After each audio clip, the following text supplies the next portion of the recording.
नमस्कार दोस्तों। कहानियाँ और कविताएं तो आपने बहुत सुनी होंगी, लेकिन उन्हें एक नई आवाज़ और नए अंदाज में आपके सामने लेकर आया है कहानी वाला। आइए आज सुनते हैं बनारस शहर पर लिखी केदारनाथ सिंह की मशहूर कविता बनारस। इस शहर में बसंत अचानक आता है, और जब आता है तो मैंने देखा है लहरतारा या मड़ुआडी की तरफ से उठता है धूल का एक बवंडर, और इस महान पुराने शहर की जीभ किरकिराने लगती है। जो है वह सुगबुगाता है, जो नहीं है वह फेंकने लगता है पचखियां। आदमी दशाश्वमेध पर जाता है और पाता है घाट का आखिरी पत्थर कुछ और मुलायम हो गया है।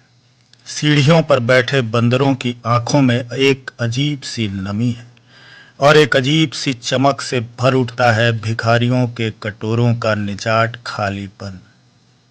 तुमने कभी देखा है खाली कटोरों में बसंत का उतरना?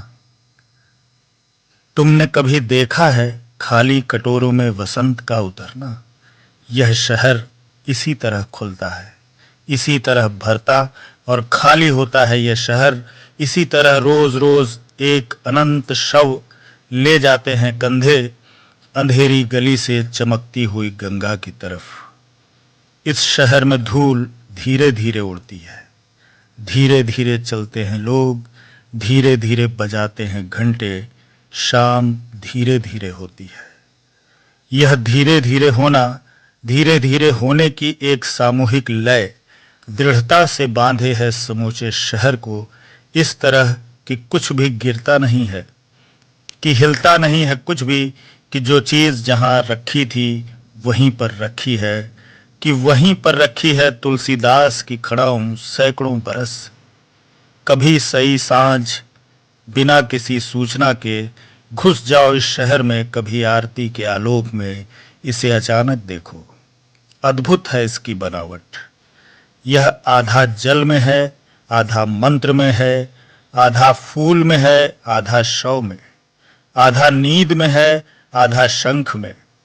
अगर ध्यान से देखो तो यह आधा है और आधा नहीं है।